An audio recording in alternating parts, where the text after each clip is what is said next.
शुक्लांबरधरं विष्णुं शशिवर्णं चतुर्भुजं प्रसन्नवदनं ध्यायेत् सर्वविघ्नोपशान्तये। अगजानन पद्मार्कं गजाननमहर्निशम् अनेकदन्तं भक्तानां एकदन्तमुपास्महे।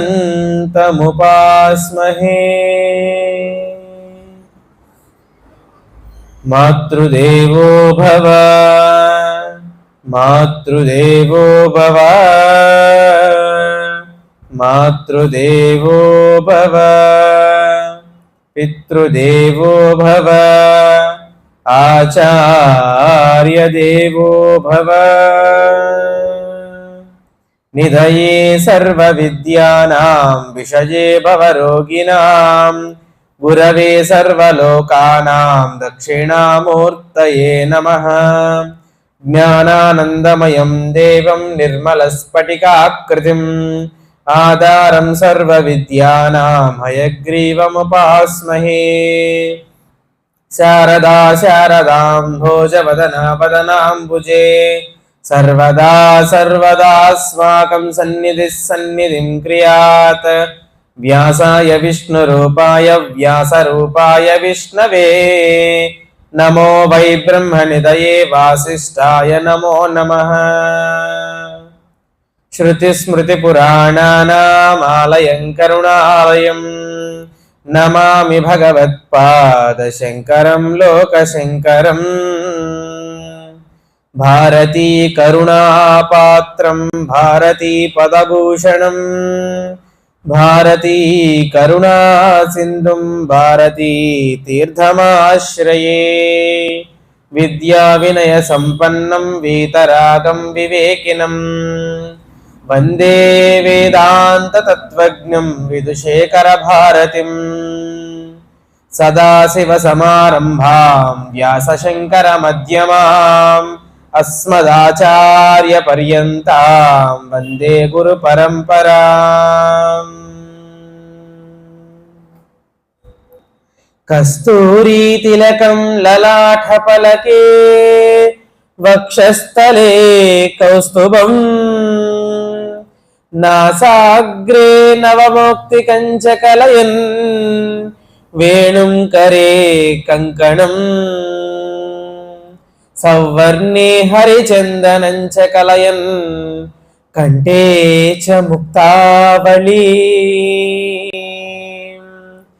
गोपस्त्री परिवेष्टितो विजयतां गोपालचूडामणिं गोपालचूडामणिं।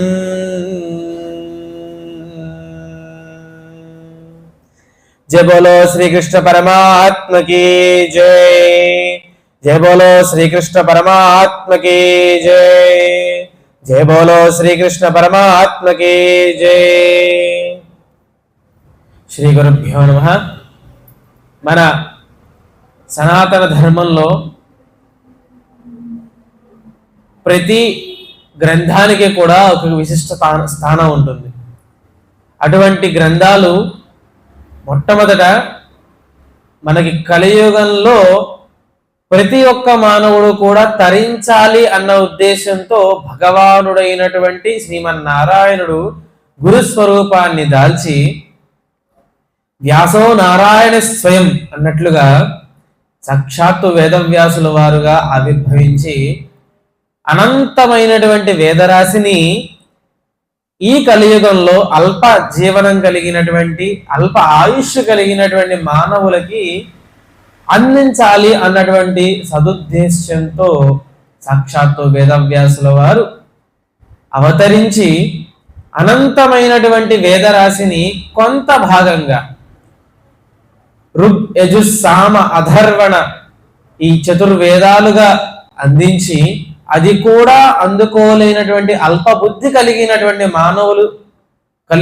కలియుగంలో మొదలవుతారు. అలాంటి వారికి కూడా తరించాలి అని దయతో కరుణతో ఆ చతుర్వేదాలలో ఉన్నటువంటి సారభూతమైనటువంటి జ్ఞానాన్ని యథాతథంగా యుగాలలో కృత త్రేత ద్వాపర యుగాలలో జరిగినటువంటి అన్ని ఇతిహాసాలని తీసుకువచ్చి అష్టాదశ పురాణాలుగా మనకు అందించారు వేదవ్యాసుల వారు. ఇవి యథాతథంగా జరిగినవి, కల్పితాలు కావు.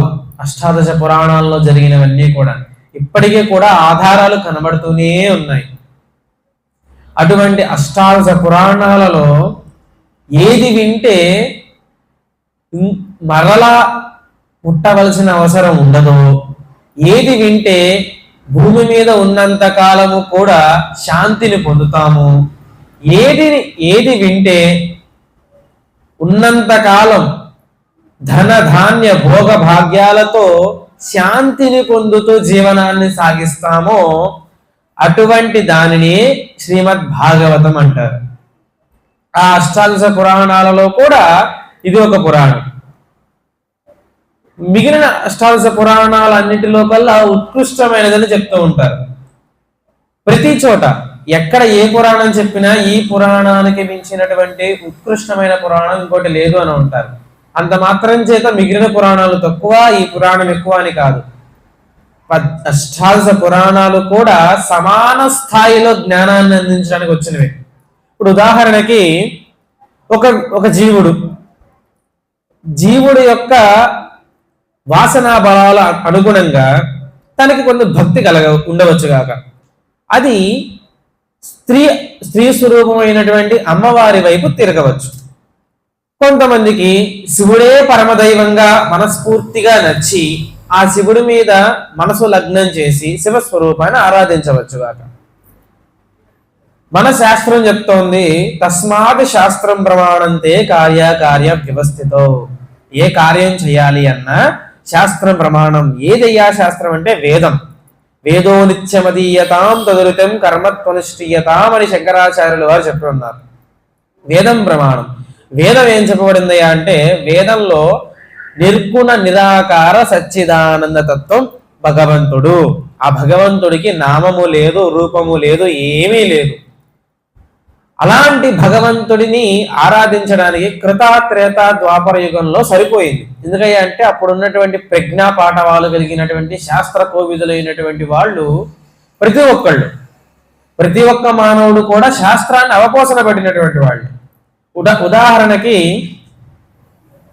పండితులై ఉండి దేవాలయంలో భగవద్ ఆరాధన చేస్తూ వేద విహితమైనటువంటి కర్మలన్నింటినీ కూడా చేసేటటువంటి వాళ్ళకి వేదంలో ఉన్నటువంటి సకల జ్ఞానం ఎలాగైతే తెలుసో, ఊరి చివర శ్మశాన వాటికల్లో దేహాన్ని దహించేటటువంటి కాటి కాపరికి కూడా అదే శాస్త్రబద్ధమైనటువంటి విషయాలు సంపూర్ణంగా తెలుసు. ఆ కాలంలో ప్రతి ఒక్కరికి కూడా తెలుసు. కానీ అటువంటి విషయాలు తెలుసుకోవాలి అని కలియుగంలో చాలా తక్కువ మందికి ఆసక్తి ఉంటుంది. అటువంటి ఆసక్తి కలిగినటువంటి వాళ్ళకి ఎలాగా శాస్త్రాన్ని సంపూర్ణంగా తెలియజేయాలి అని వేదవ్యాసుల వారు ఆలోచించి అదే వేదంలో ఉన్నటువంటి జ్ఞానాన్ని కథల రూపంలో మనకి అందించి ఉన్నారు. అటువంటి కథల రూపంలో మనకు అందించినటువంటి ఉత్కృష్టమైనటువంటి గ్రంథాలే పురాణాలు.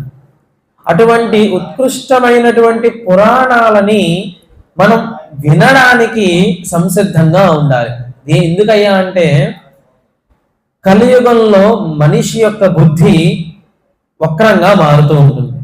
దాన్ని సక్రంగా మార్చుకోవాలి, సక్రమైనటువంటి మార్గంలో మార్చుకోవాలి అని అంటే దానికి తగినటువంటి ఆలోచన విధానం కావాలి. అటువంటి ఆలోచన విధానం ప్రతి ఒక్క మానవుడికి కావాలి అని అంటే అది ఎలా సాధ్యపడుతుంది?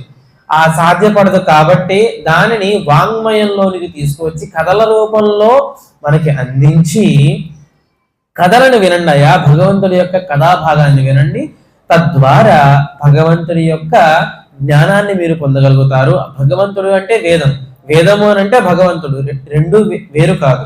భగవంతుడే వేదము, వేదమే భగవంతుడు, ఇవి రెండు ఒక్కటే. కాబట్టి వేదం చెప్పిన దాన్ని సరళంగా సారభూతంగా పురాణాలు మనకు అందించాయి. అటువంటి అష్టాదశ పురాణాలు కూడా సాక్షాత్తు విష్ణు స్వరూపుడైనటువంటి వేదవ్యాసుల వారి నుంచి మనకి వచ్చాయి. ఇది మొట్టమొదటి ఎక్కడ ప్రవచనం జరిగిందయ్యా అంటే గంగా నది ఒడ్డున పాండవుల యొక్క వంశాంకురమైనటువంటి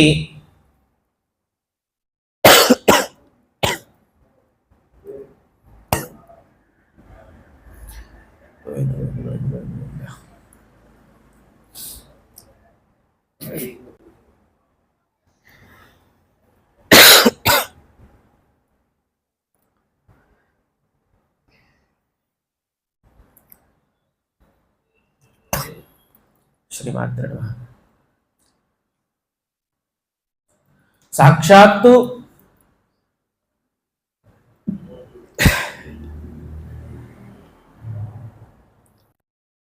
శ్రీమాత్రుడు గోవింద గోవింద గోవింద గోవింద గోవింద సాక్షాత్తు పాండవుల యొక్క వంశాంకురమైనటువంటి పరీక్షిత్ మహారాజు ఆయన వారి ఒకనొక సమయంలో కలియుగం ఆరంభం, ద్వాపర యుగం అంతమవుతున్నటువంటి స్థితి. కానీ ఆయన పాలిస్తున్నటువంటి రాజ్యంలో ధర్మం 4 పాదాల నడయాడుతోంది. అటువంటి ధర్మం 4 పాదాల నడయాడుతున్నటువంటి స్థితిలో కలిపురుషుడు రాలేకపోతున్న స్థితిలో అడిగాడు పరీక్షిత్ మహారాజు దగ్గరికి వెళ్ళి, ఓ పరీక్షిత్ మహారాజా, నేను కలిపురుషుడిని, నేను నా రాజ్యం రాబోతోంది, నేను మొత్తాన్ని కూడా ఈ భూమండలం మొత్తాన్ని కూడా వ్యాపించి కలి రాజ్యాన్ని నిర్వహించవలసి ఉంటుందని చెప్పాడు. లేదు కుదరదయ్యా, నేను ఉన్నంత కాలం ధర్మం 4 పాదాలు నడయాడవలసిందే అని చెప్పాడు. అయితే లేదు కుదరదండి, దానికి కాలానికి తగ్గట్టుగా మీరు వ్యవహరించాలి, కానీ ధర్మం అని పట్టుకుంటే ఎలాగా అన్నాడు కలిపురుషుడు. సరే, కాలానికి తగ్గట్టుగా మనం ఉండాలి, కాలంలో బద్ధులమై ఉన్నాము మేము, కానీ కాలానికి మేము ఎదురు వెళ్ళకూడదన్న ఉద్దేశంతో పరీక్షిత్ మహారాజు చెప్పాడు. అది ఎక్కడ జరిగిందయ్యా అంటే ఒక అరణ్య ప్రాంతంలో ఒక ఆవుని ఈ కలిపురుషుడు తంతే ఆ ఆవు రోధిస్తూ ఉంది. ఆ రోధిస్తూ ఉన్నటువంటి స్థితిలో పరీక్షిత్ మహారాజు ఈ యొక్క స్థితి అంతా కూడా ఏర్పడింది అనమాట. అడిగితే నాకు కొంత చోటు నిప్పించు, నేను నా రాజ్యాన్ని విస్తరించుకుంటాను అన్నాడు కలిపురుషుడు. అంటే ఎక్కడైతే జూదం ఆడుతూ ఉంటారు, ఎక్కడైతే మద్యాన్ని సేవిస్తూ ఉంటారు, ఎక్కడైతే అధర్మపరమైనటువంటి మాటలను ఆడుతూ ఉంటారు, ఎక్కడైతే స్త్రీలోలత్వంతో జనులందరూ కూడా అల్లాడిపోతూ ఉంటారు, ఎక్కడైతే దొంగతనాలు జరుగుతూ ఉంటాయో అటువంటి చోట నీవు ఉండవయ్యా అని చెప్పి కలిపురుషుని చెప్పాడు. అయ్యా, ఇన్ని ఇచ్చారు, చాలా సంతోషం, ఇంకొకటి ఇవ్వండి అయ్యా అని చెప్పి అడిగాడు. లోహాలలో సువర్ణంలో నాకు అవకాశాన్ని ఇప్పించండి అయ్యా అన్నారు. సరే, సువర్ణంలో అవకాశం ఇచ్చామన్నారు. వెంటనే కలిపురుషుడు ఈ యొక్క భూమండలాన్ని కూడా పరీక్షిత్ మహారాజు ఈ భూమండలాన్ని కూడా పరిపాలిస్తున్నటువంటి స్థితి. అంటే చక్రవర్తి, రాజు మాత్రమే కాదు, యావత్ భూమండలాన్ని పరిపాలిస్తున్నాడు. అంటే చక్రవర్తి అంటే సర్వాభరణాలతో ఉంటాడు. ఆభరణాలు అంటే బంగారు ఆభరణాలు, బంగారు వజ్ర వైడూర్య కిరీటాలతో కూడుకున్నటువంటి ఆభరణాలు. రాజు శరీరం మీద ఉన్నది బంగారంలో ప్రవేశించమని అనుమతి ఇచ్చాడు. వెంటనే రాజుకి, ఆ పరీక్షిత్ మహారాజుకి వెంటనే ఆలోచన వచ్చింది, వేటకు వెళదామని చెప్పి. రాజులు ఎప్పుడు వేటకు వెళ్తారయ్యా అంటే ఆ చుట్టుపక్కల ఉన్నటువంటి జనుల యొక్క ఇబ్బంది కలుగుతున్నటువంటి స్థితిలో క్రూర జంతువులు ఎక్కువగా ఉన్నప్పుడు వాటి యొక్క సంఖ్యను తగ్గించడానికి వెళతారు. ఎందుకయ్యా అంటే వాళ్ళు యుద్ధం చేయాలి. రాజులు అన్న తర్వాత అధర్మాన్ని నుంచి ధర్మానికి మార్చడానికి ప్రతి చోట యుద్ధాన్ని చేయాలి రాజులు. ఆ స్థితిలో యుద్ధం చేయవలసినటువంటి స్థితిలో వీరత్వం కావాలి. ఆ వీరత్వాన్ని ఎప్పటికప్పుడు వాళ్ళు ప్రాక్టీస్ చేసుకోవడం కోసం చేస్తూ ఉంటారు, వేటాడుతూ ఉంటారు. అదే స్థితిలో వేటాడడం మొదలుపెట్టాడు. ఆ పరీక్షిత్ మహారాజు ఆ వ్యగ్రత ఎలా ఉందయ్యా అంటే వేటాడడం మొదలుపెట్టాడు.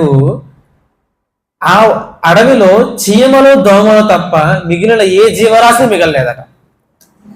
ఆ కారడవిలో చీమలు దోమలు తప్ప ఇంకేం మిగల. ఎందుకంటే వాటి మీద బాణం వేయలేరు కాబట్టి. మిగిలిన అన్ని జీవరాశుల్ని కూడా చంపేశారు. ఆ వ్యగ్రత, వేటాడుతున్నప్పుడు వచ్చేటటువంటి వ్యగ్రత, ఉగ్రత్వం, అది ఒకదానికొకటి రాజు లిమిటెడ్ గా చంపాలి. క్రూర జీవుల్ని లిమిటెడ్ గా చంపి వాటి యొక్క సంఖ్యని తగ్గించాలి, పూర్తిగా సంహరించకూడదు. సంహరించేశాడు ఆ అడవిలో ఉన్నటువంటి సకల జీవరాశుల్ని. క్రూర జంతువులనే కాదు, సాధు జంతువులని అన్నిటినీ కూడా సంహరించాడు. ఆ సంహరిస్తున్నటువంటి స్థితిలో దాహం వేసింది. ఆయన పరివారం ఒక పక్క తిరిగి వెళ్ళిపోయారు. ఆయన తోటి ఉన్న వాళ్ళు ఇంకొక పక్క వెళ్ళిపోయారు. ఆయన ఎక్కినటువంటి గుర్రం ఇంకో పక్క వెళ్ళిపోయింది. ఈయన నడుచుకుంటూ ఇంకో పక్క వెళ్ళిపోయారు. అలా వెతుకుతూ ఉండగా దాహం వేసింది. దాహం వేస్తే దూరంగా అడవులలో ఎవరు ఉంటారయ్యా అంటే జంతువులతో, చెట్లతో ఋషుల యొక్క ఆశ్రమాలు ఉంటాయి. ఋషుల యొక్క ఆశ్రమాలు చాలా శాంతవంతంగా, ప్రశాంతంగా ఉంటాయి. అటువంటి చోట ఋషులు తపస్సు చేసుకుంటారు. తపస్సు చేసుకునేటువంటి స్థితిలోకి ఆ చోటులోకి వెళ్ళాడు. వెళితే కేవలం తపస్సు మాత్రమే కాదు కదా, అక్కడ యజ్ఞయాగాది క్రతువులు, పురాణ ఇతిహాసాది కార్యక్రమాలు నిరంతరం నడుస్తూనే ఉంటాయి. అటువంటి స్థితిలో అక్కడ ఆ పరీక్షిత్ మహారాజు గారు వెళ్ళారు. వెళ్ళినప్పుడు పరీక్షిత్ మహారాజు దాహం కోసం అడిగారు. దాహం అడిగితే అక్కడ ఉన్నటువంటి మునులలో ఒక ముని తపస్సులో ఉన్నారు. ఆ తపస్సు స్థితి ఎలా ఉందయ్యా అంటే శరీరం మీద దుమ్ము, ధూళి, చెట్లు యొక్క ఆకులు అన్నీ పడిపోయినా సరే కనీసం చెదరకుండా శ్వాసని బంధించి భూమధ్య స్థానంలో దృష్టిని నిలిపి భగవంతుడి వైపు ధ్యానం చేస్తూ తపస్సులో ఉన్నారు. అటువంటి తపస్సులో ఉన్నటువంటి వాళ్ళకి నిద్ర నటిస్తున్న వాళ్ళని లేపడం కష్టం, కానీ తపస్సులో ఉన్న వాళ్ళని లేపడం చాలా కష్టం. అలాగే నిద్రపోతున్నటువంటి వాళ్ళని లేపడం చాలా ఈజీగా, కానీ నిద్ర నడుస్తున్న వాళ్ళని లేపడం కష్టం. అలాగే తపస్సులో ఉన్న వాళ్ళని లేపడం కూడా చాలా కష్టం. ఎందుకంటే వారి యొక్క దృష్టి లౌకికంగా ఉండదు, అలౌకికమైన స్థితిలోకి వెళ్ళిపోతుంది. అలా అలౌకికమైనటువంటి స్థితిలో ఉన్నప్పుడు ఇక్కడ వినిపించేటువంటి మాటలు కానీ, చేష్టలు కానీ ఏమి వాళ్ళ చెవులు దాటి వెళ్ళవు. చెవుల వరకే వినబడతాయి. అవి వాటి నుంచి లోపలికి ఆ శబ్దం వెళ్ళదు. వారి కళ్ళు తెరిచి ఉన్నప్పటికీ కూడా ఏమీ చూడవు, శూన్యంగా ఉంటుంది. ఏం స్పర్శించినా కూడా వారి శరీరానికి తెలియదు. అటువంటి స్థితిలో సమాధి స్థితిలో ఉంటారు. ఆ స్థితిలో ఉన్నటువంటి వారి యొక్క ఆశ్రమం దగ్గరికి వెళ్ళి ఆ తపోధనుడైనటువంటి తాపసి దగ్గరికి వెళ్ళి అడుగుతారు, అయ్యా నాకు దాహం ఇప్పించు అని. దాహం ఇప్పించు అంటే ఆయన స్థితి చూస్తే అర్థమవుతోంది. శరీరం చిక్కి శల్యమైపోయింది, దుమ్ము ధూళి పట్టేసి ఉంది, చెట్ల కింద ఆకులు అలములు పడిపోయి ఉన్నాయి. ఆయన కదలకుండా మెదలకుండా ధ్యాన స్థితిలో అలాగే ఉన్నారు. అటువంటి ఆయన దగ్గరికి వెళ్ళి నమస్కరించి పక్కకు రావాలే కానీ దాహం ఇవ్వు అని అడిగాడు పరీక్షిత్ మహారాజు. పలకలేదు. ఏంటి, నేను చక్రవర్తిని, ఈ భూమండలం మొత్తాన్ని పరిపాలిస్తున్నాను, పాండవుల యొక్క వంశాంకురాన్ని నేను వస్తే నీవు దాహం ఇవ్వకుండా తపస్సు నటిస్తున్నావా అని పక్కనే ఉన్నటువంటి మృత సర్పాన్ని ఒకటి తీసి ఆయన మెడలో వేసి వెళ్ళిపోయాడు. దేనికోసం వచ్చామో ఆ పని చేసుకోకుండా మిగిలిన పనులు చేస్తే దాని తీవ్రత ఎలా ఉంటుందో ఇప్పుడు తెలుస్తోంది. అయితే పరీక్షిత్ మహారాజు దాహం కోసం వేటాడడం కోసం వచ్చి వ్యగ్రత పొందినటువంటి పరీక్షిత్ మహారాజు దాహం కోసం వెళ్ళి దాహం తీర్చుకోకుండా అక్కడికి వెళ్ళి మృత సర్పాన్ని మెడలో వేసి వచ్చాడు. అది ఎలా ఉందయ్యా అంటే, అయ్యా నాకు కొద్దిగా సహాయం చేయండి అయ్యా అంటే, అయ్యా నేను చేయలేనయ్యా, నా వల్ల కాదు అని అంటే వాళ్ళ మొహాన మట్టి కొట్టి వచ్చినట్టు ఉంటుంది. అలా అయింది పరిస్థితి. చేయలేను అన్నప్పుడు సరే వేరే వాళ్ళ దగ్గరికి వెళ్ళి సహాయం పొందాలి. నువ్వు చేయలేవు కాబట్టి నువ్వేది సాధించలేవు, నువ్వు దీనికి పనికిరావు అని అంటే ఎలా ఉంటుందయ్యా అంటే ఇలాగే ఉంటుంది. పరీక్షిత్ మహారాజు వెళ్ళిపోతే ఆ మహర్షి యొక్క మిగిలిన పరివారం ఉంటారు. ఆయన దగ్గరికి వెళ్ళి శబ్దాలు ఏమి చేయకుండా ప్రశాంతంగా వారు ఎలా ఉన్నారో చూసుకుని, మిగిలిన జంతువులు ఏమైనా ఇబ్బంది పెడుతున్నాయో చూసుకుని పక్క వచ్చేస్తారు ప్రతిరోజు. అలాగే వాళ్ళు నదికి వెళ్ళి స్నానం చేసి ఆయన్ని చూసుకుని వెళ్దామని చెప్పి వచ్చారు.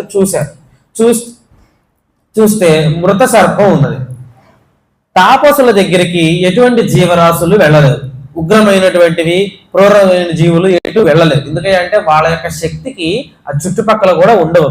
అలాంటిది ఒక సర్పం ఎలా వచ్చింది? సర్పం అంటే అక్కడ ప్రతిరోజు ఆయన దర్శిస్తూనే ఉన్నారు, మెడలో లేదు. ఇప్పటికిప్పుడు వచ్చిందంటే బ్రతికున్న సర్పం ఉండదు, జారిపోయి వెళ్ళిపోతుంది. అది మృత సర్పమే అని నిర్ధారించుకుని ఎవరో మా తండ్రి గారు తపస్సు చేస్తున్నటువంటి స్థితిలో వచ్చి మృత సర్పాన్ని మెడలో వేసి వెళ్ళాడు. ఆ ధూర్తుడు ఎవరైతే ఉన్నారో నేటికి 7వ రోజు మరణించుగాక. ఎవరైనా కావచ్చుగాక. ఒక తాపసి యొక్క మెడలో ఇలాగా అధర్మపరమైనటువంటి చేష్ట చేసినటువంటి వాడికి నేటికి 7వ రోజు మరణించుగాక అని శాపం విడిచాడు.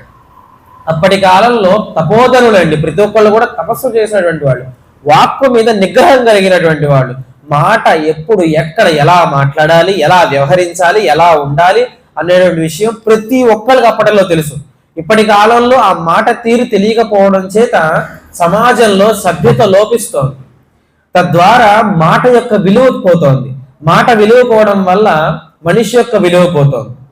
మనిషికి తప్ప ఏ జీవరాశికి కూడా మాట లేదండి. మాట అనేది కేవలం మనిషికి మాత్రమే ఉన్నది. జగద్గురు శంకరాచార్యులు వారు అంటారు వివేక చూడమనిలో, జంతువునాం నరజన్మ దుర్లభ పుంస్వాంతతో విప్రత. జంతువులన్నింటిలో కల్లా మానవుడి యొక్క జీవితం ఉత్కృష్టమైనది. ఎందుకయ్యా అంటే 2 ఇచ్చాడు భగవంతుడు మానవ శరీరానికి, ఒకటి మాట, 2 బుద్ధి. మాట చేత బుద్ధిని సంస్కరించుకుంటూ, బుద్ధి చేత మాటను సంస్కరించుకుంటూ మనం ఉన్న స్థాయి నుంచి ఉత్కృష్టమైనటువంటి స్థాయికి చేరుకోవాలి అని భగవంతుడు ఈ దేహాన్ని అందించాడు. కానీ కామ, క్రోధ, లోభ, మోహ, మదమాశ్చర్యాలంటే అరిషడ్ వర్గాలలో చిక్కుకుపోయినటువంటి మానవుడు ఎవరు? చిక్కుకుపోయినటువంటి మానవుడు ఈ లౌకికమైనటువంటి జీవనంలో పడి కొట్టుమిట్లాడుతూ ఉన్నాడు. ఆ కొట్టుమిట్లాడుతూ ఏం చేస్తున్నాడో, ఎలా ఉంటున్నాడో ఏది తెలియనటువంటి స్థితిలో పునరపి జననం పునరపి మరణం పునరపి జననీ జఠరే శయనం ఇహ సంసారే కలుదుస్తారే కృపయా పారే పాహి మురారే అన్నట్లుగా మళ్ళీ పుట్టి పెరిగి చచ్చి ఇదే జన్మ చక్రంలో పడి తిరుగుతూనే ఉన్నాడు. ఏమో ఈ మానవ జన్మ పొందడానికన్నా ముందు ఎన్ని జన్మలు పొందానో నేను. ఒక పందిగా పుట్టొచ్చు, పిల్లిగా పుట్టొచ్చు, దోమగా పుట్టొచ్చు, నల్లిగా పుట్టొచ్చు, చీమగా పుట్టొచ్చు. ఎన్ని జన్మలు ఎత్తి భగవంతుడు కృపచేత భగవంతుడి వైపు ఈ బుద్ధిని మరల్చుకోవాలని ఏ దేహంలో ఉన్నప్పుడు నేను అనుకున్నానో భగవంతుడు అనుగ్రహించి ఈ మానవ దేహాన్ని నాకు అనుగ్రహించాడు. ఈ మానవ దేహం పొందిన తర్వాత కూడా మళ్ళీ ఇంకొక జన్మ వస్తుందిలే, ఆ జన్మలో మళ్ళీ చూసుకుందాంలే, ఇప్పుడు భోగాన్ని అనుభవిద్దాము అని అనుకుని నేను ధార్మికమైనటువంటి జీవనాన్ని గడపకుండా వదిలితే గనక మళ్ళీ ఈ మానవ దేహం వస్తుందని గ్యారంటీ భగవానుడు కూడా ఇవ్వడు. ఎందుకయ్యా అంటే మిగిలిన జీవరాశులు భగవంతుడు గ్యారంటీ ఇచ్చాడు, నాన్న ఈ దేహం తర్వాత ఈ దేహాన్ని నీకు ఇస్తానని. కానీ మనిషికి మాత్రం నీకు మానవ దేహం ఇచ్చా, దీన్ని ఉపయోగించుకొని సొంతగా ఆలోచించే బుద్ధి నీకు ఇచ్చా, మాట్లాడే ఆ శక్తిని నీకు ఇచ్చా. ఈ రెండింటిని ఉపయోగించుకుని నీవు నా స్థానానికి రా. మిగిలిన జీవరాశులకి ఒకటి తర్వాత ఒకటి చాయిస్ నేను ఇస్తా, కానీ నీకు చాయిస్ లేదు. నీకు ఒకటే అయితే మళ్ళీ ఆ జీవరాశుల్లో పడిపో, లేదు అని అంటే నా స్థానంలోకి రా. 2 అవకాశాలు మానవ జీవితం పొందినటువంటి దేహానికి. ఈ దేహంలో రక్తం, మాంసం, అస్థి, శుక్ల, మేధ అన్నీ ఉన్నాయి. ఇదే రోడ్డు మీద తిరుగుతున్న కుక్క కూడా ఉన్నాయి. చర్మం లేదా, కళ్ళు లేవా, ముక్కు లేదా, దాని లోపల గుండె లేదా, రక్తం లేదా, అది ఎముకలు లేవా? నాకు అవే ఉన్నాయి కదా, దానికి అవే ఉన్నాయి, నాకు అవే ఉన్నాయి.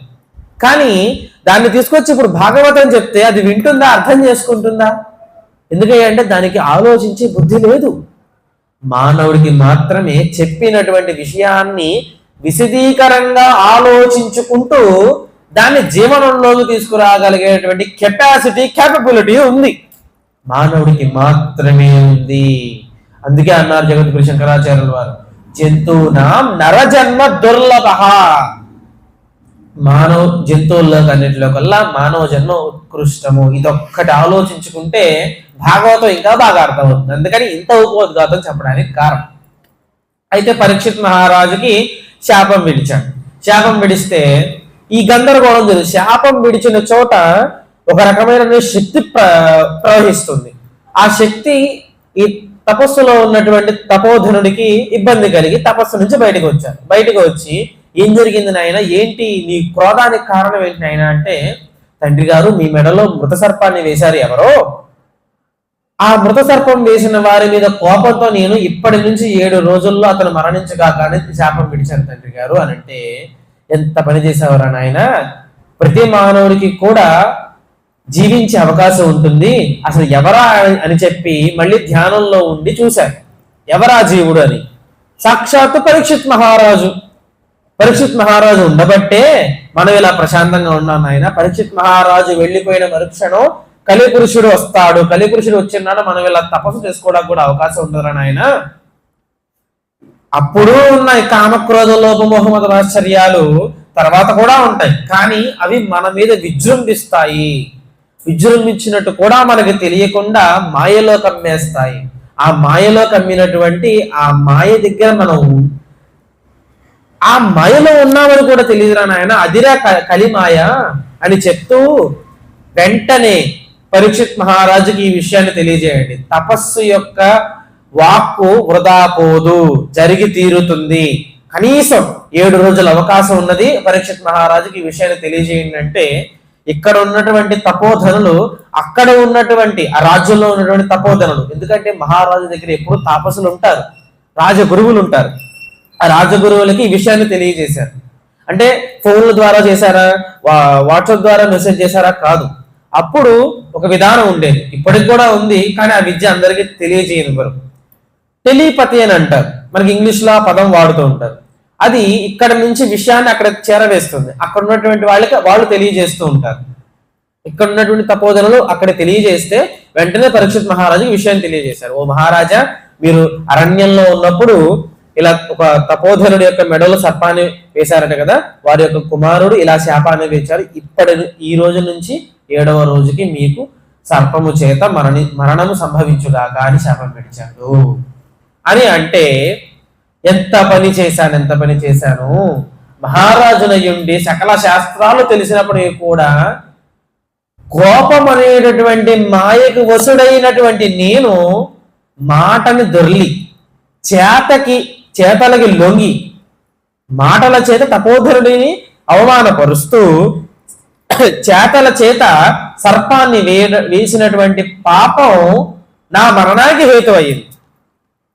అంటే మనం అర్థం చేసుకోవాల్సిన విషయం ఏంటయ్యా అంటే, మనం మాట్లాడే మాట, మనం చేసినటువంటి చేష్టలు ప్రతిదీ ఆచి తూచి వ్యవహరించాలి. తూకంలో వేచి తూస్తున్నట్టుగా ప్రతి మాట రావాలి. ప్రతి పని కూడా ఇది నేను చేస్తే ధర్మమా, చేస్తే అధర్మమా, ధర్మాధర్మాల మధ్యలో తూకం వేసుకుంటూ ప్రతి పని చేయాలి. ఒక మాట మాట్లాడుతున్నామంటే ఎదుటివాడు ఆగిపోవాలి, అలా ఉండాలి. అంటే స్తమన విద్యావనం నేర్చుకోవాలండి కాదు, మనం మాట్లాడుతున్నామంటే మాట కరెక్ట్ అయితే ఎదుటి వ్యక్తి ఇంకో విషయం మాట్లాడలేడు, అలా ఉండాలి మాట, అలా వ్యవహరించాలి వ్యవహారం. అటువంటి వ్యక్తిని చూసి ఆయన ఈయన వస్తున్నాడు, ఈయన మాట మాట్లాడితే కరెక్ట్ గా మాట్లాడతాడు, ఈయన దగ్గర ఎదురు మాట్లాడలేదు కాబట్టి జాగ్రత్తగా ఉండు అని ప్రతి ఒక్క మానవుడు తన బుద్ధికి తాను చెప్పుకుంటాడు. ప్రతి ఒక్క మానవుడు అమ్మో ఆ వ్యక్తి పర్ఫెక్ట్, ఆ వ్యక్తి మాట్లాడితే మనకు తిరుగు ఉండదు, ఆ వ్యక్తిని న్యాయం కోసం తీసుకెళ్తే న్యాయం జరిగి తీరుతుంది, నిజమే మాట్లాడతాడు, అలాంటి వ్యక్తి అలా ఉండాలి అని ప్రతి ఒక్కరు కూడా ఆదర్శంగా తీసుకుంటారు. అలా ఉండాల్సినటువంటి నేను, కోపానికి వసుడైనటువంటి నేను సర్పాన్ని వేసి చేశాను. ఎప్పటికైనా సరే ఈ దేహాన్ని విడిచి వెళ్ళిపోవాల్సిందే. భగవంతుడి కృపచేతనో ఏమో తెలియదు, కానీ 7 రోజుల్లో దేహాన్ని విడిచి వెళ్ళిపోతున్నా విషయం తెలిసింది. సరే, వెంటనే వారి కొడుకులకి రాజ్యాన్ని అప్పచెప్పి సర్వ రాజ లాంఛనాలను కూడా విడిచిపెట్టి పరీక్షిత్ మహారాజు వెళ్ళిపోతున్నాడు. ఎందుకంటే 7 రోజులే ఉంది, నాకు మోక్షం కావాలి అని అంటే ఈ 7 రోజుల్లోనే కుదురుతుంది. 7 రోజుల తర్వాత దేహాన్ని విడిచి వెళ్ళిపోతాను. దేహాన్ని విడిచి వెళ్ళిపోయినటువంటి జీవుడికి మోక్ష అర్హత ఉండదు. ఉన్నంత కాలం దేహంలో ఉన్నంత కాలం మోక్షానికి అర్హత, లేని నాడు లేదు అని ప్రతి ఒక్కళ్ళ దగ్గరికి వెళ్ళి, అయ్యా నాకు 7 రోజులు సమయం ఉన్నది, 7 రోజుల్లో భగవంతుడికి సంబంధించిన ఏ విషయం వింటే, నేను ఇప్పుడు పూజలు చేయాలి, హోమాలు చేయాలంటే తిథి వార నక్షత్రాలన్నీ చూసుకోవాలి, అప్పటికి నాకు సమయం కుదరదు, నాకు 7 రోజులే ఉన్నది, ఈ 7 రోజుల్లో నేను ఏది వింటే, ఏది అంటే నేను మోక్షాన్ని పొందుతాను అని అంటే ఎవరికి ఏం అర్థం కావట్లేదు. 7 రోజుల్లో మోక్షం కావాలా, 7 రోజుల్లో మోక్షం కావాలా అని ప్రతి ఒక్కళ్ళు ఆలోచిస్తున్నారు. ఈయన ఏం ఆలోచించకుండా ప్రతి ఒక్కరిని అడుగుతూ అడుగుతూ అడుగుతూ వెళ్ళిపోయి గంగా నది ఒడ్డున ఉత్తరం వైపు దర్భలను వేసి దర్భాసనం మీద కూర్చుని, అయ్యా ప్రతి ఒక్కరి సాష్టాంగ దండ ప్రణామాలు చేసి అడుగుతున్నాను, నాకు 7 రోజులు మాత్రమే ఉన్నాయి, ఈ 7 రోజుల్లో నేను మోక్షాన్ని పొందాలి, మళ్ళీ నేను పుట్టను, నాకు వద్దు ఈ జన్మ, మళ్ళీ పునరపి జననం పునరపి మరణం నాకు వద్దు, నాకు మోక్షం కావాలి, 7 రోజుల్లో నాకు మోక్షం కావాలి, దయచేసి చెప్పండి అని వేడుకుంటున్నటువంటి పరీక్షిత్ మహారాజు దగ్గరికి ఆకాశ మండలంలో ఒక సూర్యుడు వెలుగుతుంటే మరొక సూర్యుడు వచ్చి నడుస్తున్నాడా అన్నట్టుగా సాక్షాత్తు వేదవ్యాసుల వారి యొక్క పుత్రుడు తపోధరుడైనటువంటి జ్ఞాన తపోమూర్తి సుఖ మహర్షి నడిచి వస్తుంటే మరొక సూర్యుడు నడిచి వస్తున్నాడా అన్నట్టు ఉన్నాడు. ఆ 16 ఏళ్ల వయసు కలిగినటువంటి సుఖ మహర్షి దిగంబరమైనటువంటి మూర్తితో, ఆ మూర్తిని చూడగానే ప్రతి ఒక్కళ్ళు కూడా దారి ఇస్తూ ఉన్నారు. సుఖ మహర్షి ఒక చోట ఆవు పాలు పిండినంత సేపు కూడా ఉండదట. ఎందుకంటే ఉన్న కాసేపు కూడా వాళ్ళతో సంఘం ఏర్పడుతుందేమో, వాళ్ళతో మాటలు ఏర్పడతాయేమో, వాళ్ళని చూసి 4 మాటలు చెప్తే వాళ్ళతో సంఘం ఏర్పడిపోతే వాళ్ళతో ఉండిపోతానేమో అని చెప్పేసి ఆయన ఉండడట. అంటే మాయకు వసడవుతానని కాదు, ఏమీ అవసరం లేదు, నాకు ఏది వద్దని చెప్పి నిరాడంబరంగా ఉంటాడు ఆయన. అటువంటి స్థితిలో వెతుక్కుంటూ వచ్చారు పరీక్షిత్ మహారాజు దగ్గరికి సుఖయోగేంద్రుల వారు. వచ్చినటువంటి సుఖయోగేంద్రుల వారిని చూసి సాష్టాంగ దండ ప్రణామాలు చేసి అర్ఘ్యపాద్యాలు ఇచ్చారు. ఎవరైనా సరే మన దగ్గరికి వస్తున్నటువంటి పురాణ ఇతిహాస వ్యక్తులు కావచ్చు, పెద్దలు కావచ్చు వస్తున్నారు అని అంటే లోపలికి వచ్చే ముందే వారికి అర్ఘ్యపాద్యాలను అందించాలి. అంటే అయ్యా కాళ్ళు కట్టుకోవడానికి నీళ్లు తీసుకోండి అయ్యా అని చెప్పాలి. లేదు కుదిరితే కాళ్ళు మనమే కడగాలి, కడిగి ఆ నీటిని శిరస్సును జల్లుకున్నా తప్పిలేదు. ఎందుకంటే పురాణవేత్త సాక్షాత్ వేదవ్యాసుల వారితో సమానం కాబట్టి. అటువంటి పురాణవేత్త మా ముందుకు వచ్చి ఉన్నారే, తపోధరులు మీరు, మాకు 7 రోజులు మాత్రమే ఉన్నదయ్యా, ఈ 7 రోజుల్లో మోక్షం పొందడానికి ఏది వింటే మోక్షాన్ని పొందుతాము అని అంటే ఒక పెద్ద నవ్వు నవ్వారు సుఖయోగేంద్రుల వారు. 7 రోజులుందా నీకు మోక్షాని కోసం? 7 రోజులే ఉందని నువ్వు బాధపడుతున్నావు, 7 రోజులు ఉంది, ఏం చేసుకుంటావా 7 రోజులు?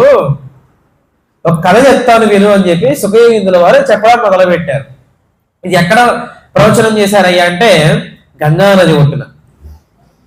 ఇదంతా కూడా ఎక్కడ మాటలు జరుగుతున్నాయి అంటే నైమిషారణ్యంలో సౌనకాది మహర్షులందరూ కూడా సత్రయాగాన్ని చేస్తున్నటువంటి స్థితిలో అక్కడ సూత మహర్షుల వారు వచ్చారు.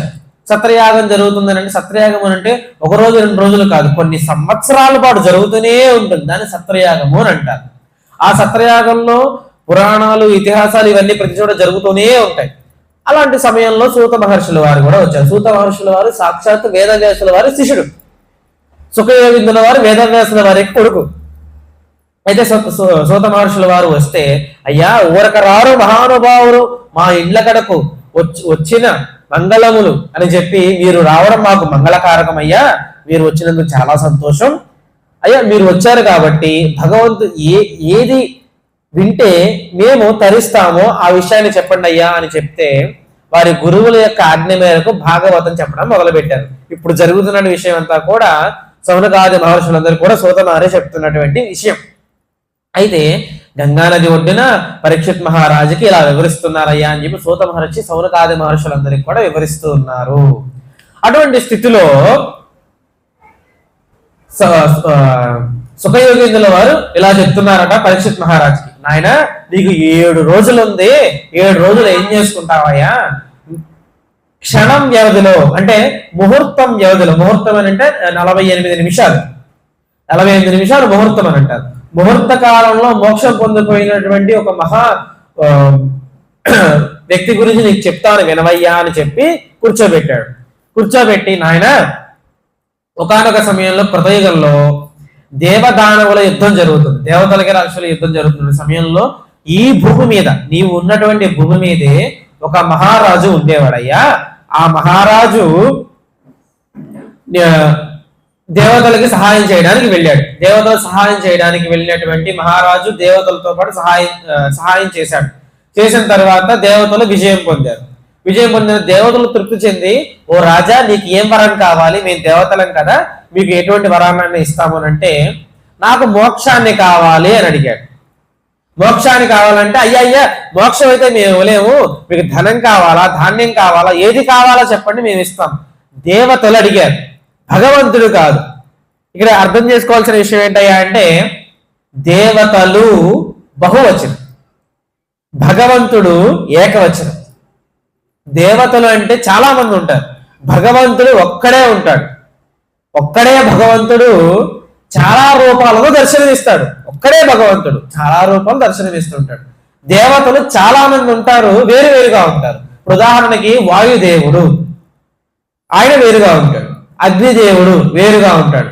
వరుణదేవుడు వేరుగా ఉంటాడు. ఇంద్రుడు వేరుగా ఉంటాడు. అలా వేరువేరుగా ఉన్నటువంటి వాళ్ళందరూ కూడా సంఘటితంగా ఉండి ఈ 14 భవనాలను కూడా పరిపాలిస్తూ ఉంటారు. వాళ్ళు పరిపాలించేటువంటి పరిపాలకులు. వాళ్ళకు కూడా లిమిటేషన్ ఉంటుంది. వాళ్ళు కూడా కొంతకాలమే బ్రతుకుతారు, యుగాంతం వరకు మాత్రమే ఉంటారు. వాళ్ళ తర్వాత మళ్ళీ భగవంతుల్లో ఐక్యమైపోతారు. మళ్ళీ యుగ ఆరంభ సమయంలో వాళ్ళు మళ్ళీ పుడతారు. వాళ్ళు దేవతలందరూ కూడా. మనం యుగంలో కొంతకాలం, ఒక 50 ఏళ్ళు 70 ఏళ్ళు, సరే 100 ఏళ్ళు బ్రతుకుతాం అంతే. ఆ దేవతలందరూ కూడా మీకు ఏం వరం కావాలి అని అంటే, నాకు మోక్షం కావాలన్నాడు రాజు. మేము మోక్షం ఇవ్వలేదు, మోక్షం ఇచ్చేది భగవంతుడు. మేము దేవతలం మాత్రమే, దేవతలు మీకు కావాల్సిన సర్వ సౌఖ్యాలు మేము అందిస్తామన్నారు.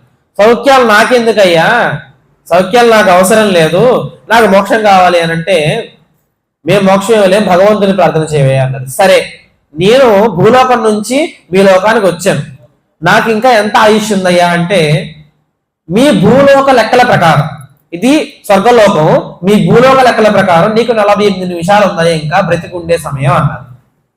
సరే అని చెప్పేసి వెంటనే అక్కడి నుంచి ఇక్కడికి భూమి మీదకి నా రాజ్యంలోకి వచ్చేయాలన్నాడు.